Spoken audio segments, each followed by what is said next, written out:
Hey guys, welcome back to We Met at Acme. I'm so excited to be here with the Rabbi Steve Leder. Hey. Hi. Great to be with you, Lindsey. So happy you're here. I Yes. love that we're doing this in person. I've listened to you on so many podcasts and I Mm. feel like I haven't gotten the in-person aspect. So I feel very lucky. So thank you. Grateful that you're here. Grateful to Hannah. Shout out. And before we get into it, I need to know, what is your favorite romantic gesture? My favorite romantic gesture.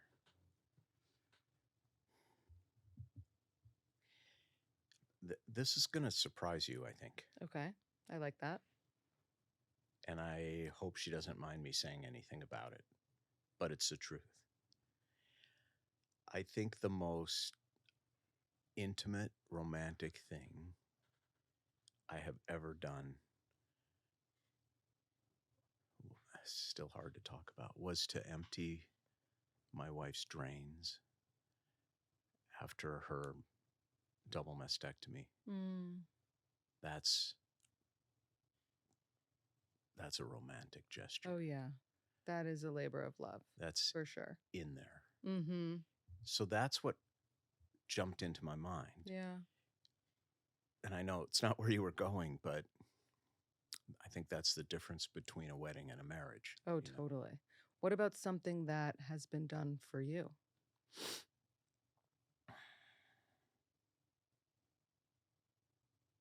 Doesn't take much. Mm-hmm. I last night I was kind of awake, kind of not, and I felt Betsy pull the cover up over my shoulder. Mm-hmm. That's enough. That's a Yeah. lot. Yeah. A little is a lot. Mm-hmm. I like that. I love that. So backing up a little bit for anyone listening who doesn't know you, tell us how old you are and where you're from. I'm 63 years old, Mm-hmm. and I was born and raised in a suburb of Minneapolis called St. Louis Park. Mm-hmm. If anybody ever saw the Coen Brothers movie A Serious Man, Mm-hmm. so they grew up about 10 blocks away from me, that movie was an hallucination of my childhood. Mm-hmm. So I grew up in this very tight Jewish community in a very non-Jewish environment. We all lived in the same neighborhood. Now, I didn't know as a kid growing up that was partly because we really weren't welcome elsewhere. Right. Didn't matter to me. And so I grew up in this little bubble of middle class and working class Jewish families. I walked to school in the morning to the school bus with 100 Jewish kids from my block, just my street. Mm-hmm. And so I come from this interesting mix of Midwestern values and Yiddishkeit and like just cultural Judaism everywhere all the time. Not religious necessarily, but cultural. Mm-hmm. And I grew up in a blue collar family. My dad and my uncle Mort owned a junkyard called Leder Brothers Metal. And that's where I worked as a kid.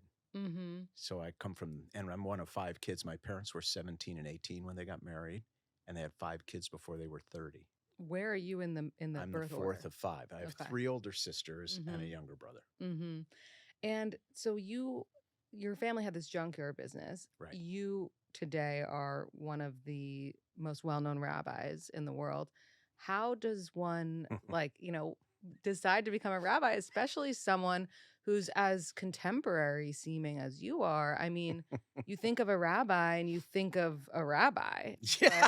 but you don't think of you. Yeah. So Yeah. how When did we get people here? tell me I don't, and especially when I was younger, people say, you don't look like a rabbi, or you don't Uh-huh. dress like a rabbi, or you don't talk like a rabbi. Right. And I thought to myself, thank God. Right. Right. Mm-hmm. Pun intended. Mm-hmm. How did I get from there to here?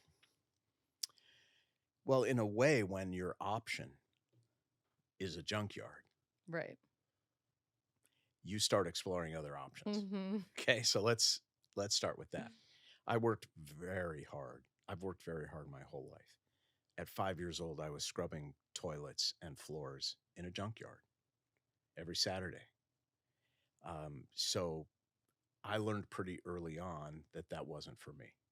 Although I continued to work there even all the way through high school. Mm-hmm. And my sisters worked there. My little brother worked there. In 9th grade, there are 2 fundamental things, I think. First of all, you have to understand the ethos of Minnesota. The ethos is one that is anti-ambition.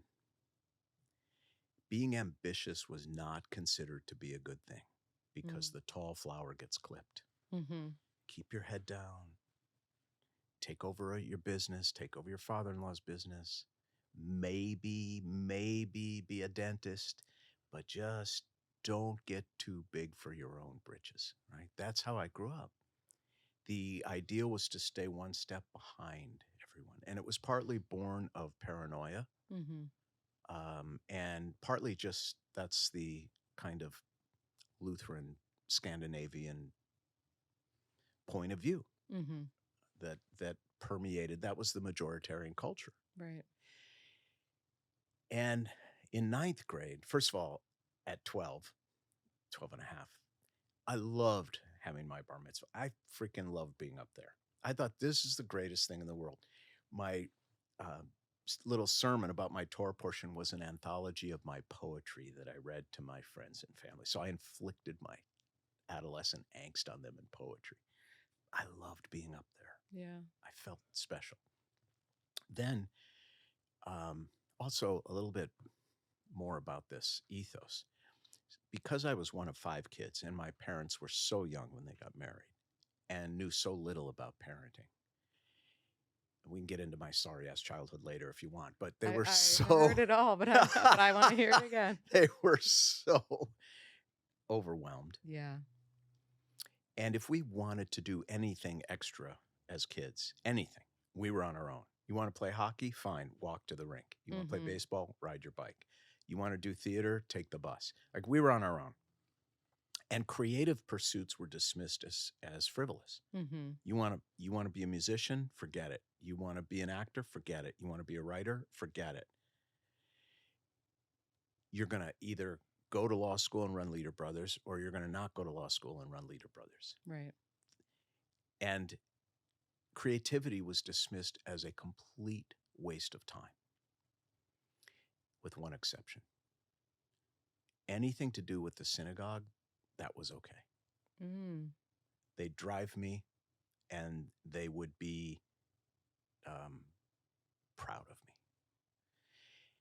And so the synagogue, to me, became a place of creative expression and a place of order, not chaos, a place of peace, not stress. I grew up in a very stressful home. Yeah. My parents had a horrible marriage, and we all felt it. And then what happened was I was 14, and I was playing drums in a rock and roll band, smoking weed every day of 9th grade. Mm-hmm. And my parents were on vacation in Florida, and I got arrested with the guys in my band for shoplifting Bob Dylan albums at Target. Oh, my God. Classic. So, yeah, classic. The dumbest heist ever. It was like we walked in announcing, watch us. Uh-huh. And so I got arrested. They drive me to the police station, St. Louis Park, Minnesota police station. I call my big sister, Marilyn. She has to come and get me because my parents are in Florida on vacation. I'm so nervous. And I have to call my parents and tell them I got arrested for shoplifting. They come home. They walk in the door like somebody died. And it really woke them up. It woke me up a little bit. It woke them up a lot. And they realized we should probably start paying some attention to Steve. Mm-hmm. Like, we actually have a 4th and a 5th kid. Right. We haven't thought much about. Mm-hmm. And they, I think very rightly, forced me to change my peer group. Yeah. So part of that was going to this Jewish summer camp in Oconomowoc, Wisconsin. And it wasn't a camp for Jews. It was a Jewish camp. Right. You learned stuff there. Mm-hmm. You did stuff there. Liberal, but still. Mm-hmm. And from the moment I got off the bus, I loved it all. Yeah. Everything about it. The cool hippie counselors who played guitar or 12-string Martins, and they were into the music I was into. And all these pretty girls from Chicago. Because if you grew up in Minneapolis, Chicago was like going to Paris. It was big. And Shabbat. And then there were these rabbis there, Lindsey. It was the first time in my life I ever saw a rabbi in a t-shirt and shorts who could throw a baseball. Right. I had no idea. I thought to myself, wait a minute. you can be a normal person and be a rabbi? Because my rabbis were old, scary, like greasy-haired, gnarly-toothed guys. Totally. Very Germanic. And I thought, wow. And I never looked back. I love That was it. And I love how you felt comfortable at your bar mitzvah. I think you're the only I owned person it. who's By the way, I didn't know what I was doing. right. I just like being up there. Right, like whose voice wasn't like Oh, it was. squeaking That was a disaster. Yeah. But I love being up there. Yeah. I didn't care. I mean, that means something for sure. It does. Because those are like such formative times, and you remember where you really shined when you were younger. Yes, and you remember when your parents were proud of you. Yeah. My dad didn't come to the plays. He didn't come to the baseball games. He didn't come to the hockey games. He was there and he was proud. My dad claimed me at a very young age as his. Mm-hmm. And I remember, again, when I was 12, my father's mother died, and he went to synagogue many days a week, not every day. In the late afternoon, it was on his way home from the junkyard, and he would say Kaddish, the mourner's prayer for his mother, and I would be finishing up bar mitzvah class, so I would sit with him in this little chapel and go through the service. And it was led by volunteers who were there too. There was never more than 8, 10, 12 people there. And one day, sitting next to my dad, it was his turn to lead the service. It was mostly in English, super Reform synagogue. He handed me the prayer book and he said, "You do it." Now, in retrospect, at the time, it didn't mean that much to me. Mm-hmm. But in retrospect, I realize that he was supporting me in something he clearly recognized and agreed was important. That's awesome. Yeah.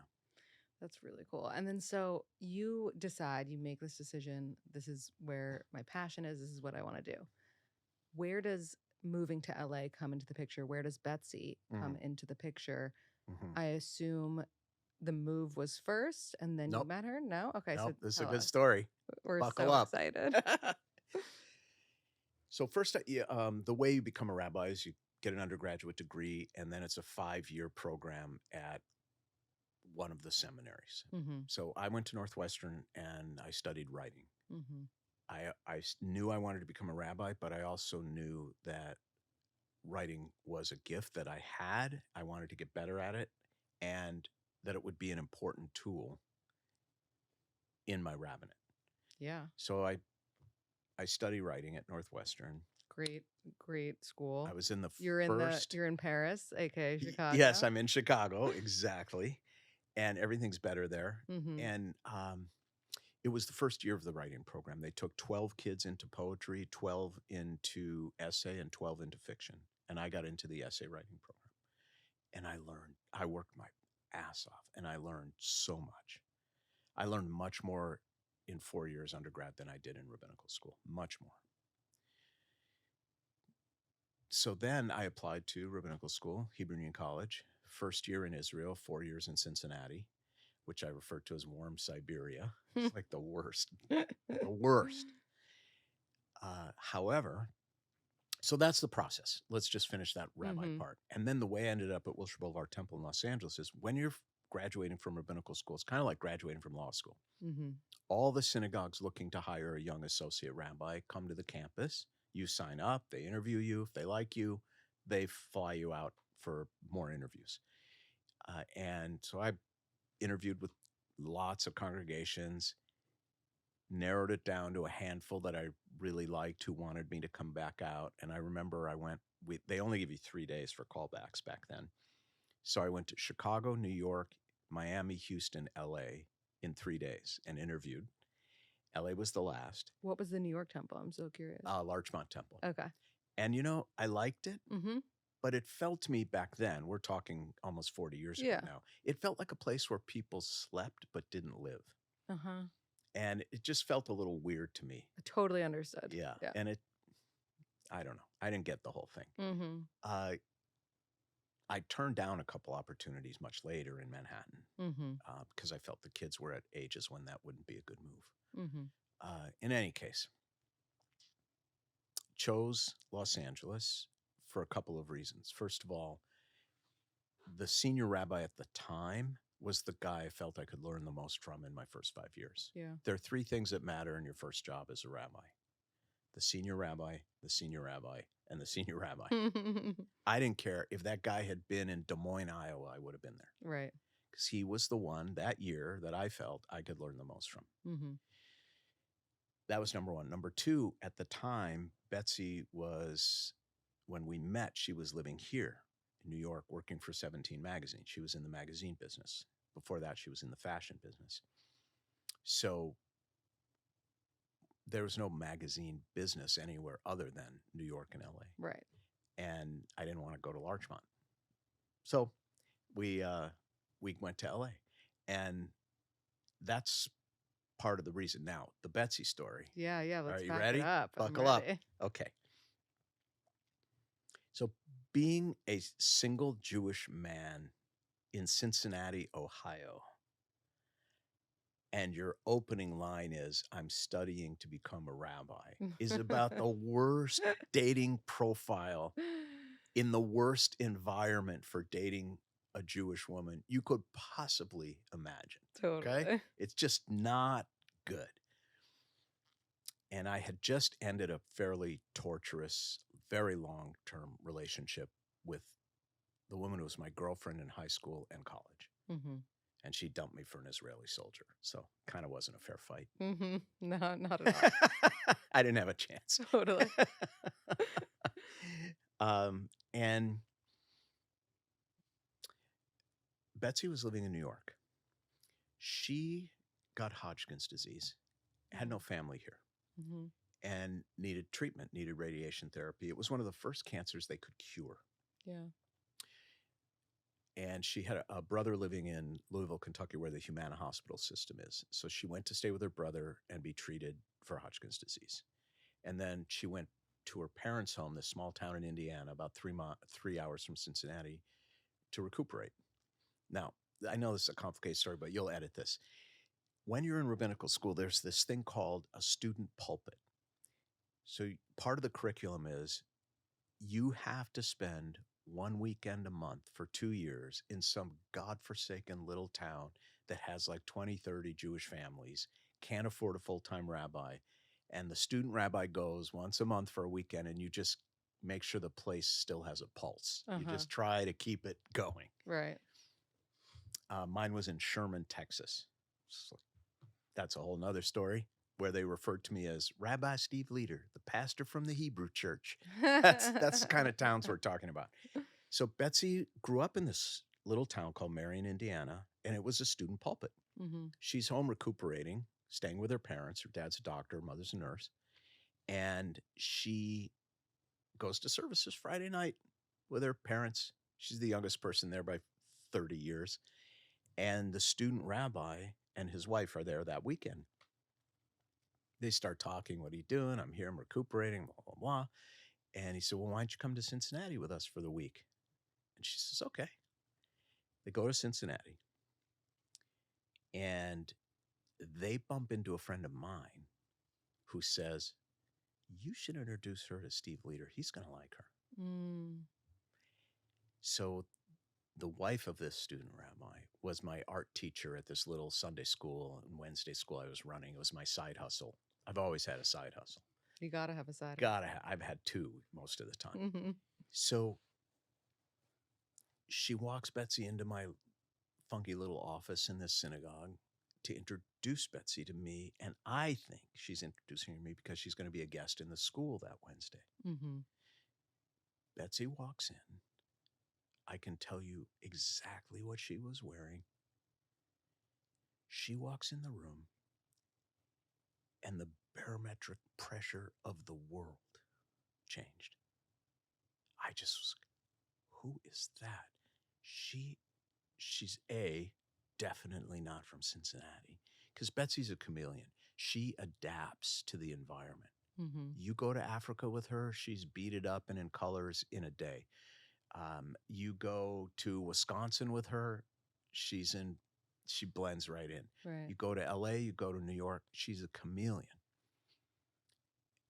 And she had adapted to New York style of the mid-'80s. She walks in, and my first thought, she's not from Cincinnati. Right. And wow, she has the most beautiful eyes, like Caribbean water, azure. And then it's, Steve, this is Betsy. I stand up, I shake her hand, whatever. And she told me much later that she looked at my watch and my shoes, and she decided, like, I was okay. Uh-huh. And then she left.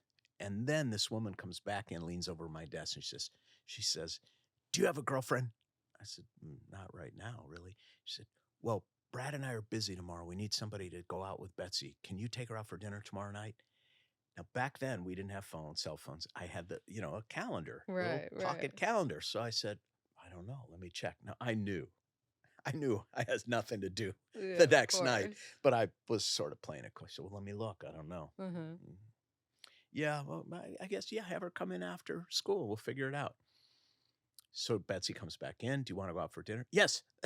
The next night, we went out for dinner. And on a double date? Nope. Oh, okay. Just us. Mm-hmm. And it turns into a 12-hour date. Oh, wow. We had dinner. We talked effortlessly. We talked about our exes and how painful all of that was. Mm-hmm. We talked about her cancer. We were sitting down by the Ohio River all night until sunrise talking. And when we were down there, the wind blew, and she had long hair in the back. The wind blew, and I saw that she had no hair on the back of her head beneath that layer of long hair. Yeah. And I said, what happened? And then we started talking about her cancer. Yeah.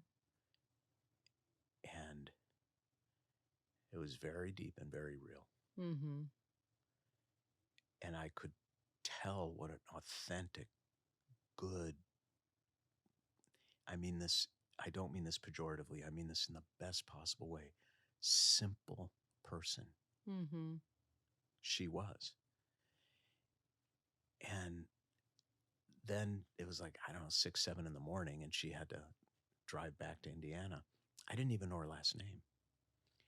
We exchanged phone numbers, and she goes back to Indiana. We decided we wanted to see each other again. It turns out it was either had to be the coming weekend, the next weekend, or not for like 8 weeks because of my side hustles. I wasn't going to be in Cincinnati. She comes back the next weekend. We're sitting in the couch in my apartment Friday. And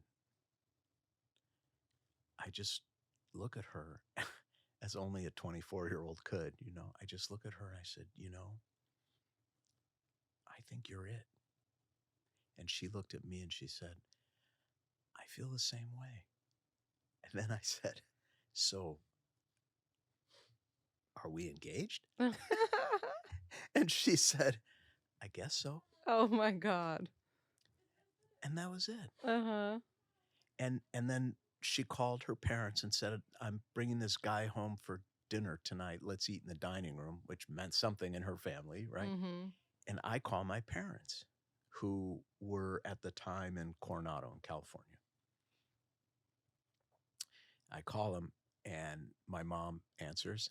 Hi, honey. I said, Mom, put Dad on the phone. Now, to tie a ribbon on the shoplifting story, the only other time I'd said that was when I got arrested. Yeah. So they knew it was big. My dad gets on. Steve, what's up? I said, I'm getting married. And both of my parents said, to who? Mm-hmm. I said, well, to this girl I met last week. I mean, they must have thought you were crazy. Insane. And my dad, I had a very harsh dad and a very amazing dad. There's a lot of dissonance. Mm-hmm. I've written a whole book about father-son dissonance. My dad says, Stephen, you're not getting married. You're thinking about getting engaged. And this, Lindsey, was one of the 2 times in my whole life I ever stood up to my dad. Mm-hmm. This was the first. The second was when our son was about 2 years old. Mm-hmm. I said, Dad, don't fuck this up. I'm getting married. My mother interrupts and she says, we're looking forward to meeting her. Oh. Like, as in something she said many times, shut up, Leonard. You know, it's like, shut up. Mm-hmm. And then we flew out to Coronado. We're walking down the beach. 10 minutes into my parents meeting Betsy, my mother leans over and she says, Stephen, she's perfect. Oh. And we got married December 21st, 1985. In a few weeks, we're going to celebrate our 38th anniversary. That's incredible. 39 years together. And, you know, I've had that feeling only 3 times in my whole life where I knew the right thing to do. Right. I just knew it. And that was the first. I love that. Well, I have to ask because Hannah knows so you're a Gemini. Yes, right? I am. When is her birthday, Betsy? Betsy is May 12th. Oh, she's a Taurus. Yeah. I love that match. I see it a lot. But it's like you have this story that is worldly about like meeting. It's like, first of all, if I were one of your amazing children, I'd be like, the pressure to have this like insane meeting with my future partner. And then you think of all the, wonderful people in the dating world today who are single. And if someone came to me and they were like, I just had a 12-hour date with a guy, and then he proposed to me on my second, I'd be like, girl, run. This guy yes and no is what they call love bombing you, right? However, obviously, you guys were the exception. You really knew that this was your person. You had almost like a miracle moment. It was beschert, as they say, right? Yes. But for the people listening today who are like, how do I have that story? Like, how can you tell if it's something that is truly meant to be or, just a player? Yeah. I think there's a middle ground in between that. Mm-hmm. Right. But I've officiated at 800 weddings. Right. I'm not sure. 900. And so I listen to everyone's relationship origin story. It's my first question always. And I'm so jealous because what that's brought my you favorite. Here? How did this happen? It's my favorite thing to hear. Right. Well, so many times. Now, people don't act on the intuition the way we did. But the intuition is there. Yeah. Very, very often. I will ask a question like, well, how did that first conversation go? And people say things like, it was effortless. It was like we'd known each other forever. We talked about our families. We talked about kids. There was an ease, a connectivity and an ease in the conversation, as if you were born in the same village at the same time. And that's a sign. That's a sign. Physical chemistry, very important, of course. But I often say, and I've said it to my own kids, that chemistry and even love itself is about half of what you need to have a marriage. Yeah. It's the first half. Like if that's not there, you don't even need to worry about the second half. But if it is there, you still have to grow from romance to love, from a wedding to a marriage. Yeah. Because they're not the same thing. No. So I would say to any one of your listeners who's like, damn, why doesn't that happen to me? I would say it will, maybe less dramatically, but there will be a person across from whom you are sitting, with whom you are communicating so effortlessly. Yeah. And who you think is so beautiful. It will. I agree with that. And I also think that so many people, if their parents have an amazing marriage, and there's a ton of questions related to this, which I'll ask in a moment, but if their parents have an amazing marriage, they're like, you know what? how am I going to find something that it's your parents didn't have this amazing marriage the second they got married. They built it. Like they have gone through so much together. Yeah. The shtick that they have now, the things that they, the reason that they can get through anything now is because of what they've built. It's not because Correct. of immediately Correct. meeting each Correct. other. And I'll tell you two counterintuitive truths. I won't get too Jewy on you here, but just one example from the Hebrew Bible, from the Torah. When Isaac's wife Sarah dies, he thinks to himself, when Abraham's wife Sarah dies, he thinks to himself, my son Isaac needs a wife. Mm-hmm. Sometimes in the absence, we realize how beautiful something was. So he sends his servant to go find a wife. Servant finds the kindest woman at the well, which was the meeting. That was the hookup place. Brings her back to meet Isaac. And it says that Isaac took Rebekah as his wife and he loved her. It's the opposite of how we think about things. Right. We think first comes love, then comes marriage, then comes the baby carriage. The biblical view is the opposite. First comes marriage, then comes love. It's not that it doesn't take some important connection to get married. Of course it does, and it should. But a wedding and a marriage are not the same thing. And romance and love are not the same thing. My next book, which I've just started thinking about and talking about, is going to be, it might have a provocative title like How to Make Love or Making Love or How Love is Made, because love is made. And this is the counterintuitive point that so many people don't grasp. We tend to think of sacrifice in our culture as a net loss.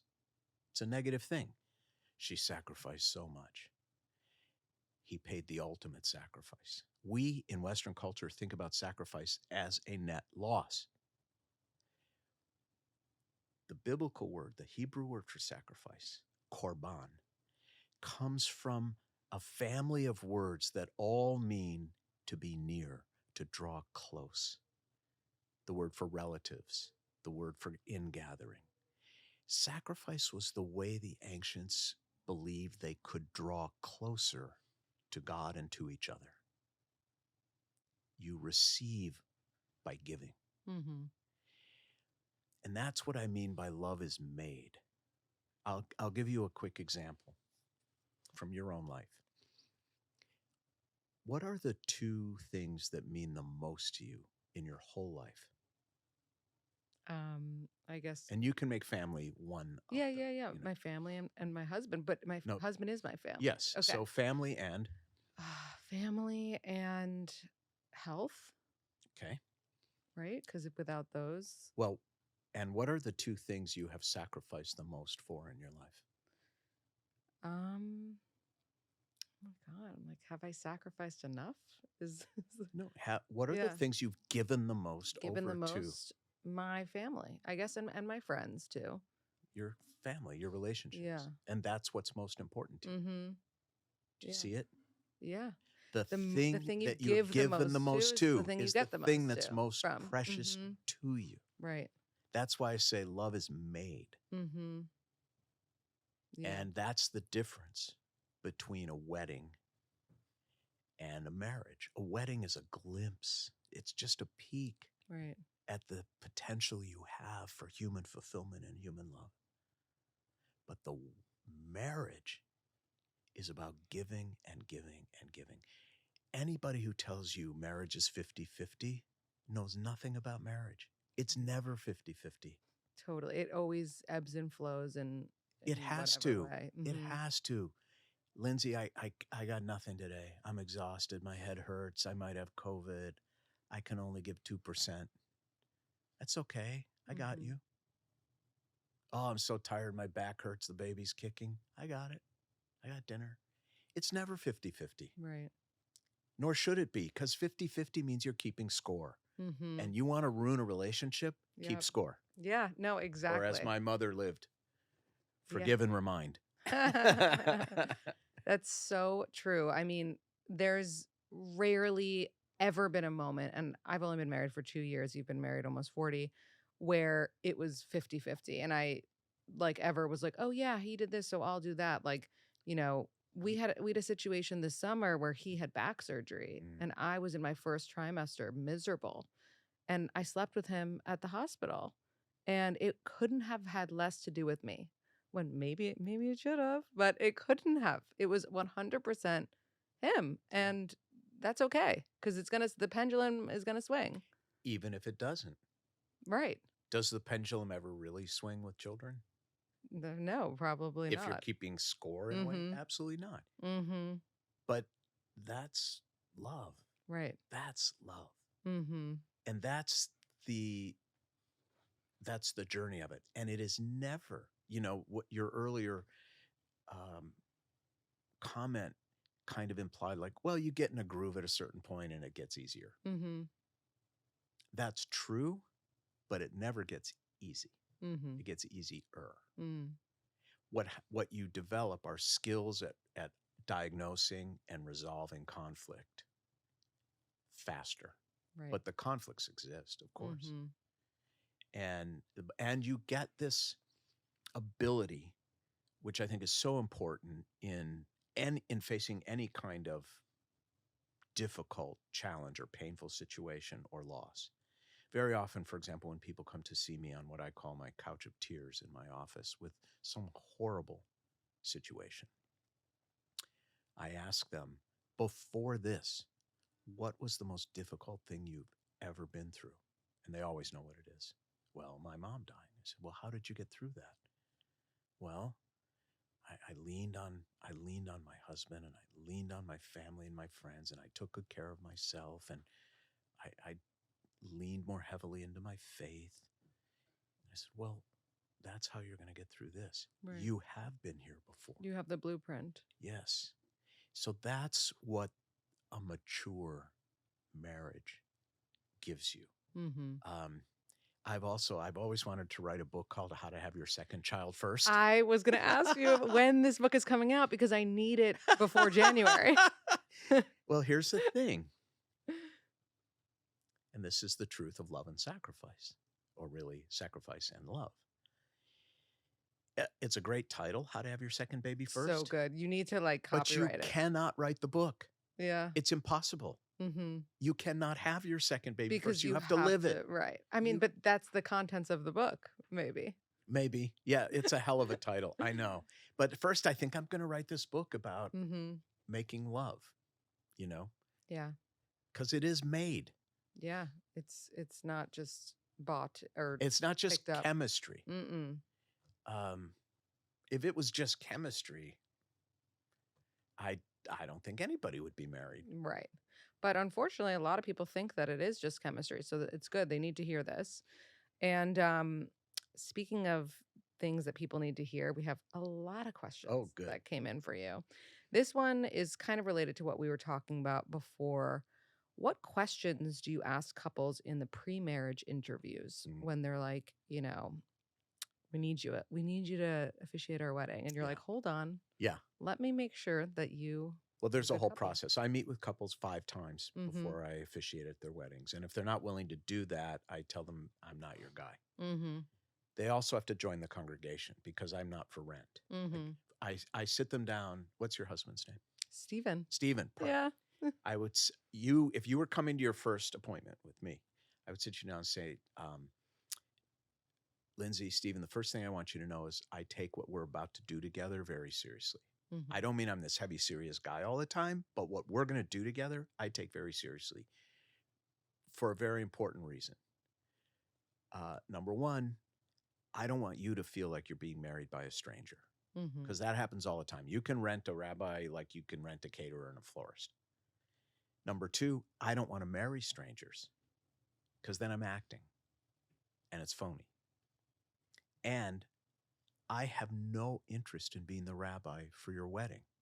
It's 25 minutes. I've done 800 or 900 of them. But I'm very interested in being the rabbi for your marriage. And that's That's what this is about. Now, I know you want also a great wedding, and we're going to plan a great wedding. We're going to keep focused on that part that matters, because you're going to spend way too much time, way too much money, and way too much anxiety on things that are literally garbage the next day. Garbage. The food, the flowers, the invitations. It's garbage. Now, it's a great party, but it's not what's going to hold you and comfort you through the years. Mm-hmm. What do I remember? What does last from my wedding? I don't know if we had chicken or fish. I don't know if we had tulips or orchids. I don't know what color anything was. I don't know who sat where. I don't know what the invitation said. I don't remember the name of the band. I remember what Betsy looked like coming down the aisle. I remember what the rabbi said to us. And I remember dancing with our friends.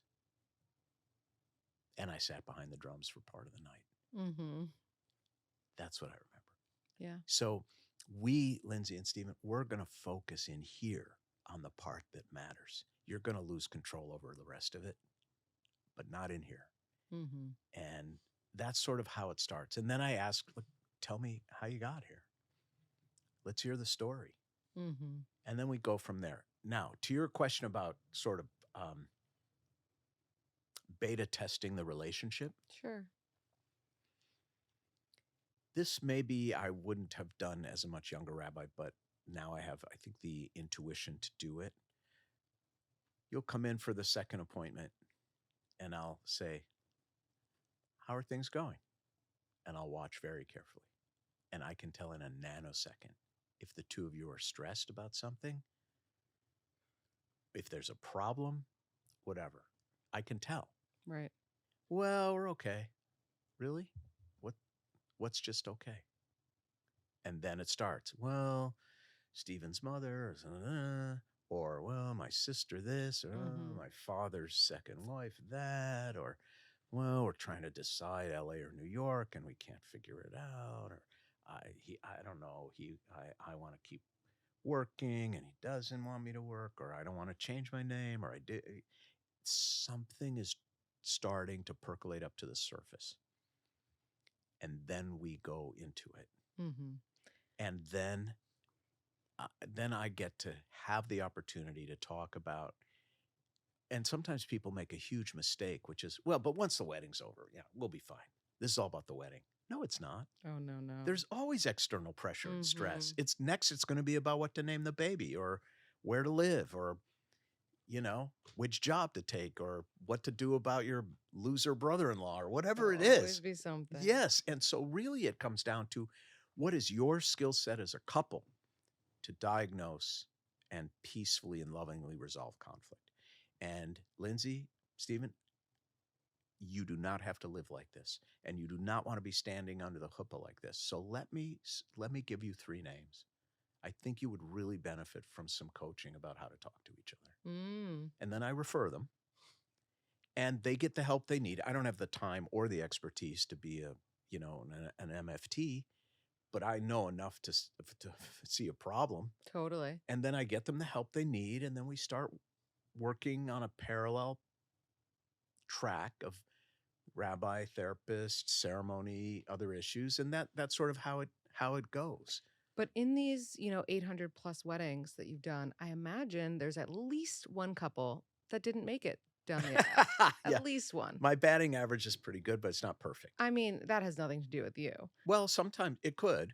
Yeah. It could. I mean, there are times where a couple gets divorced where I wish I had said something.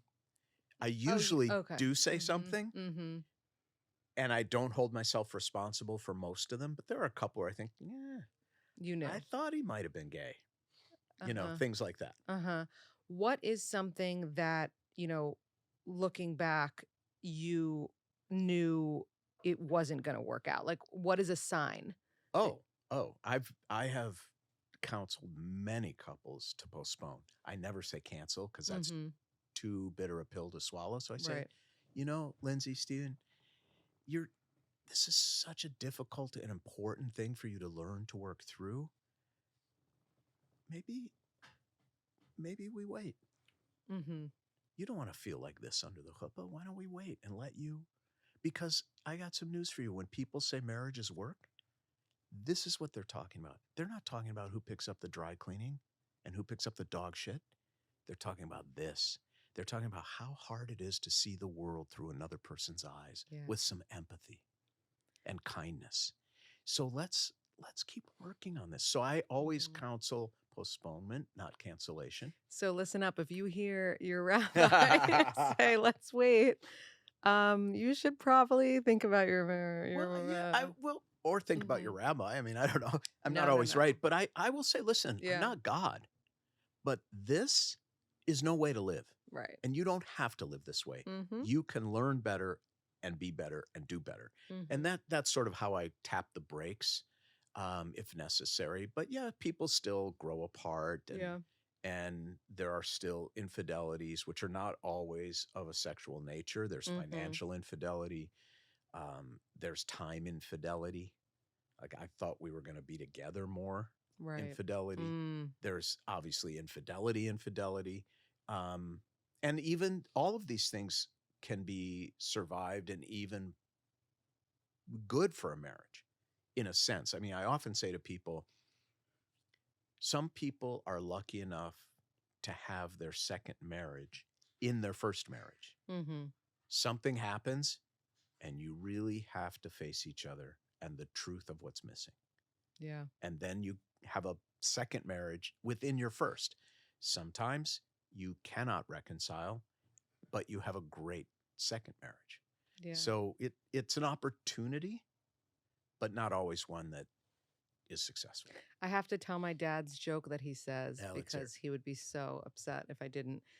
Even at my wedding, in his speech, because one of his favorite jokes, he says, Lisa, my mom, and I have such a great marriage. I'll tell you the key to a great marriage is you marry your second wife first. Yeah, well, it's the same thing. It's like the same thing with have your second kid first. She wasn't his second wife when they got married. Mm-hmm. Something had to be resolved in a beautiful way, painful, beautiful way.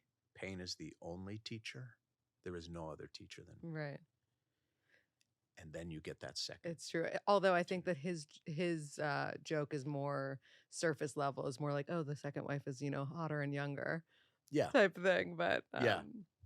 He's just joking with her because she's not younger, but she's definitely hotter. Okay, so this one's a little heavy, but I know you have an incredible book about grief. Mm-hmm. Somebody had asked how to process and accept that our parents are getting older and we're closer to losing them. Well, I have a few. It's without context. I'm going to kind of guess at some of the possible reasons the question's being asked. One piece of advice I have is don't miss people's lives worrying about and catastrophizing the future of their deaths. Don't miss your elderly parents' lives worrying about their deaths. Yeah. Planning their deaths, seeing the funeral, imagining being alone. We all do that. It's why our DNA has survived. We are the descendants of people who lived as if there was a tiger behind every tree, and that's why they lived. So I have no illusions about human nature. If you said this to me, like, oh, Steve, I think about my parents dying all the time, I would say, okay, we all do. But if you could do it 10% less, it's going to change your life and change your relationship with your parents. Just 10% of the time, because I'm not going to give you a new personality. Can you, when that darkness comes into your head, say to yourself, okay, I'm catastrophizing, doing exactly what the rabbi said. I'm going to change the question in my head. I'm going to change it to, what can I do in the next hour that's actually meaningful to me, beautiful, loving for my parents, loving for myself, for my family? Just jerk yourself back from the edge of the cliff. If you do that 10%, catastrophize 10% less, it changes your life. Mm-hmm. It's a lot. If I offer you 10% on your money right now, would you take it? For sure. Right? So it's a lot, number one. Number two, people who fear their parents' death profoundly, it's usually due to some previous trauma. Maybe your best friend's parent died Mm. at a young age. That's very often a part of it. Or maybe your parent had a near-death experience, was in a car crash or something like that. By a certain age, most people have narrowly escaped death multiple times. So it's usually a trigger. It's catastrophic. And what I say to my own kids, particularly Hannah, who's here, and she knows this, is, well, it could happen suddenly, but generally it doesn't. And it generally doesn't happen until you're ready for it to happen. Mm. It's still sad, but it generally happens when you are able to take care of yourself and you are able to navigate in the world as a successful adult. And then, of course, and this is the deeper thing, this is what this book you mentioned about grief is called The Beauty of What Remains. Because there is at some level a truth that your parents never die. Because there's so much of them that remains. And in some ways, my relationship with my dad is better now than when he was alive. Mm-hmm. Because the sharp edges have been softened. Right. And I bump into and discover so many beautiful things about him and the things he taught me and the funny things he said again and again and again. It's one poet called Death, the absence that is forever present. Perfect. Yeah, that's the amazing. absence that is forever present. So I would say to this person,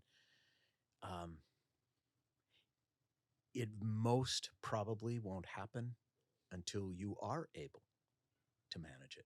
Mm-hmm. And in the meantime, enjoy your parents. Enjoy the hell out of your parents. Yeah. Yep. Call them right now. What qualities would you tell young people to look for in a partner? You had mentioned Betsy, and I know you meant this word in like the positive context, but you had said simple. Mm-hmm. I assume you mean, not bringing the drama, not this. Like There's just... a little drama. But intentions of purity, like yes. good intentions, Yes. Is that what you would tell people to look for in a partner? What is, let's say 2 qualities, right? What do you think? Kindness. Mm-hmm. Kindness and empathy. If a person can be kind to you and empathetic to you, they really can somewhat feel what you feel, understand how you feel, see the world through your eyes, not their own. I'm paraphrasing, but there's the sages in the Talmud say we don't see the world as it is. We see it as we are. Right. Does this person have the ability not to see the world as they are, but to see it as you are, mm-hmm. and understand you in that way? Because then we're talking about a real and beautiful human connection as opposed to judgment. Right. So I would say kindness and empathy. Mm-hmm. What would you say are your 3 most valuable dating lessons and rules? Because Hannah knows I have a lot of mine, but I want to hear yours. Well,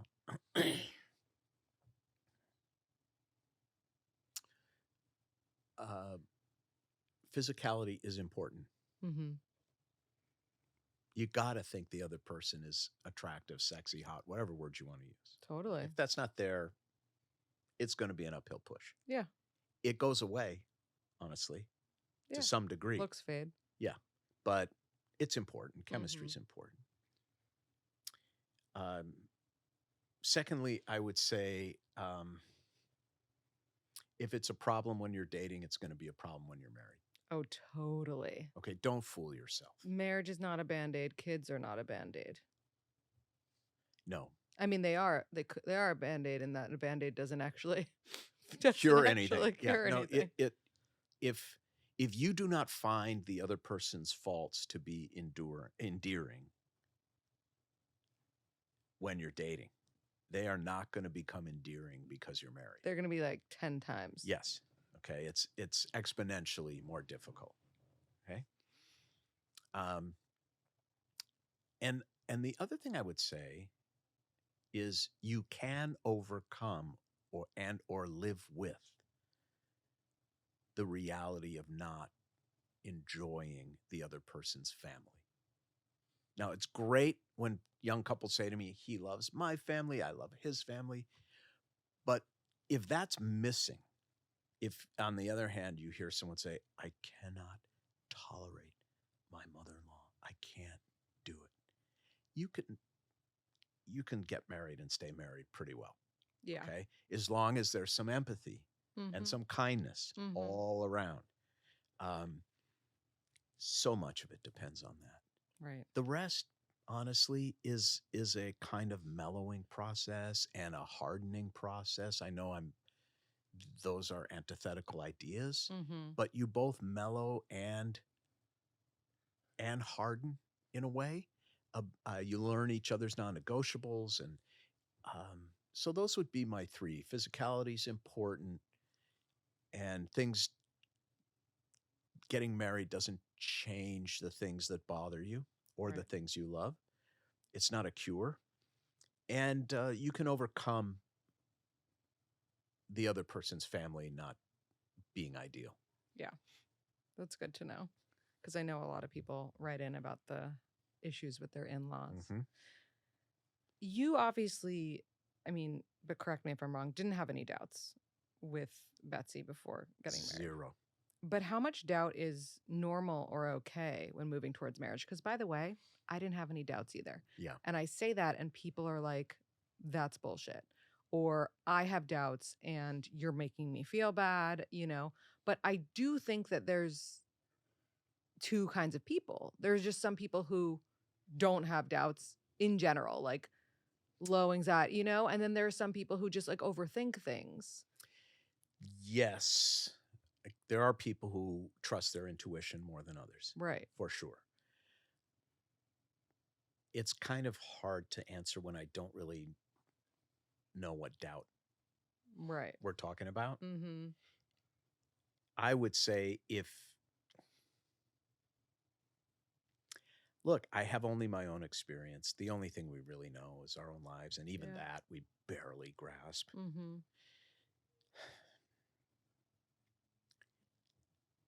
I had that sense of surety the first time in my life with Betsy. I've had it 2 other times. It's been spot on every time. What were the other times? Becoming a rabbi? No, the first time was, well, becoming a rabbi wasn't like that. Right. That was a journey. First time was when I met Betsy. The second time was when I was interviewing for my first job, and I walked out onto the pulpit, onto the bema at Willshire Boulevard Temple in Los Angeles. I felt right. I stood there and I said, yeah, this works. I'll speak from right here, because it's an incredible place. Yeah. And interestingly enough, the last time was more recent, where I knew it was time for me to step down as senior rabbi because I was burnt out. I've been there 37 years. Yeah. I'm going to be there 1 more year full time and then 2 years half time. But there was this moment when I realized I need to engineer my exit because I'm burnt out. Yeah. And I'm going to end up doing this for the wrong reasons. Right. I'm going to end up doing this only for the money. And that's not right. And I just knew I was fried. Yeah. So I'm changing my life. And it's scary. I don't know what I'm going to do next. I have no idea. I'm letting go one trapeze and the other one hasn't arrived yet. Well, hopefully these books, well, get going. Books are like, beer money. But And I do still have to, make money, but I just know I cannot do this with a full heart any longer. Yeah. Yeah. You have some good intuition. All right. I think we only have time. Oh, we don't have time, but if you have time I have time. if we're okay on time. Yeah. Okay, amazing. Okay, perfect. I'm gonna squeeze a couple Go for the more in gold. here. Come on. Oof, so many good questions. Okay. Um What do all you right. want to know? Well, I mean, oh my God. I could ask you questions all day. Some of these are coming from me as well. Um, you know what? This is actually a great one. So at this present moment, I am pregnant, but we struggled a lot to conceive. And I'm sure that you've heard this from some of the couples in your orbit. Yeah. How would you have told them to stay positive that it will all work out? This is exactly what I would have said to you and Stephen. Mm-hmm. I would have said, let me tell you something about parenting and parenthood. It's full of suffering. We all suffer for our children. Some of us suffer for them even before they are conceived. Some of us suffer when they're babies. Some of us suffer when they're teenagers. Some of us suffer when they're full-grown adults. To be a parent is to suffer and sacrifice because that's the deepest kind of love. So you're learning already. So you are already parents. Yeah. That's really beautiful. And that way, first of all, it's absolutely true. Yeah. And then you know that infertility, it's not a curse. It's a part of the deal. Right. Of parenting. Like maybe you're not going to have a horrible, pot-smoking, unambitious 50-year-old son because you're suffering with infertility. I don't know. But no one can be a parent without profound suffering. It's part of why we love our children so much. Right. So do you think the decision to become a parent is selfish or selfless? I think it's human. Mm-hmm.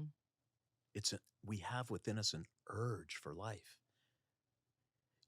Kafka said the meaning of life is that it ends. And it's true. Yeah. If we were deathless creatures, no one would have children. Yeah. Children are born out of this urge to continue life itself and perpetuate life. And by the way, as we were talking about earlier, that pain is the great teacher. Children are conceived in pleasure. They're born in pain. Mm-hmm. It's painful. Yeah. And it's exquisite. It's transcendent.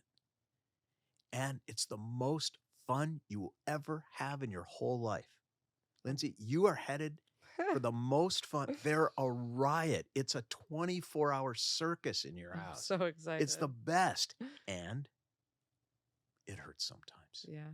What would you do if, let's use Hannah as an example just because she's here, if Hannah told you that she didn't want to have children? I would affirm that. I would ask a few questions about why, and I would push back on the thinking. Not push back. I would examine the thinking with her a little bit. Mm-hmm. But ultimately, it's her body and her decision. Yeah. But Hannah's an early childhood educator, so I know, she's a teacher. She's got like 20 kids at a time. Yeah.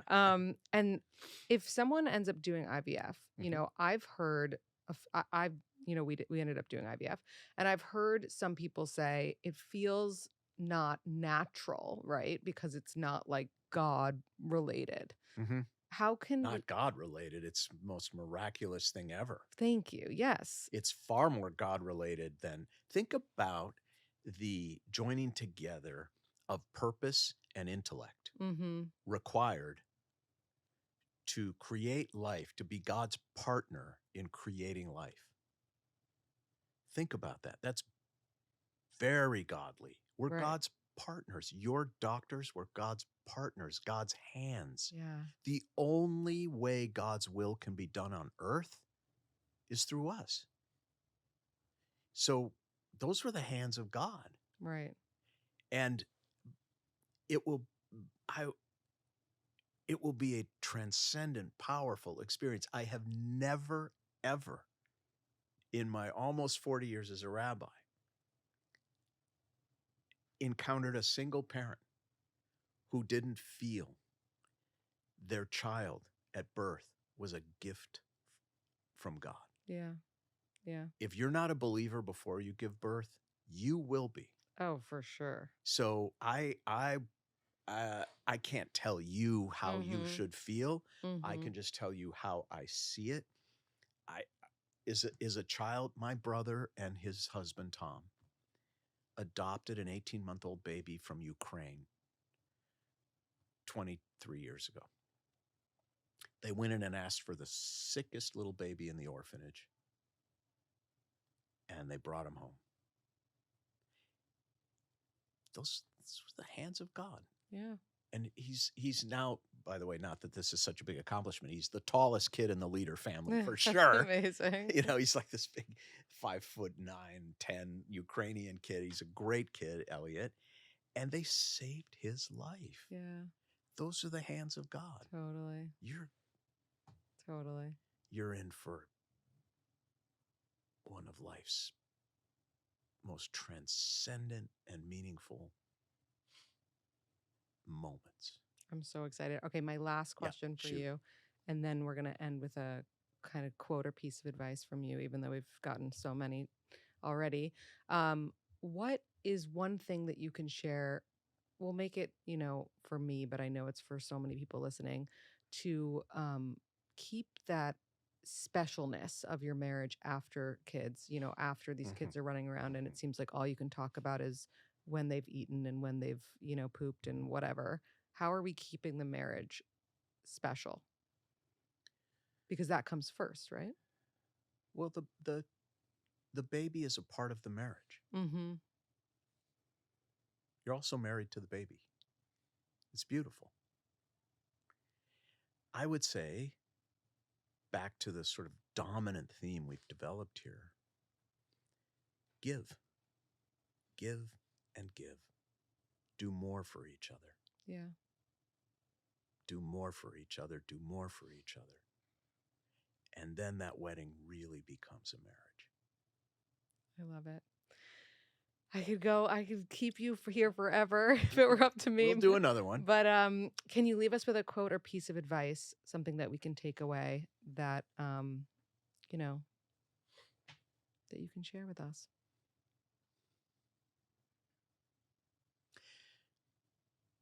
I wish when I was younger, I had worried less, much less, about what other people thought of me. And I wish I had worried much less about trying to play the part, the role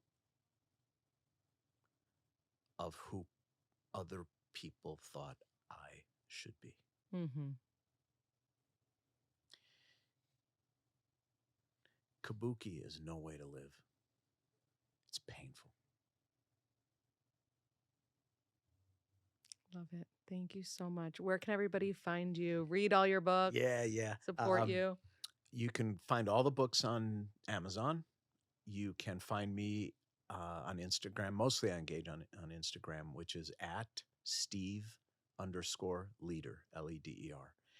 Those and I have a website and Willshire Boulevard Temple and all that, but Instagram's a good place, and all the books on Amazon. And thank you for what you're doing, Lindsey. It's really been an honor to be with you today. Thank you so much.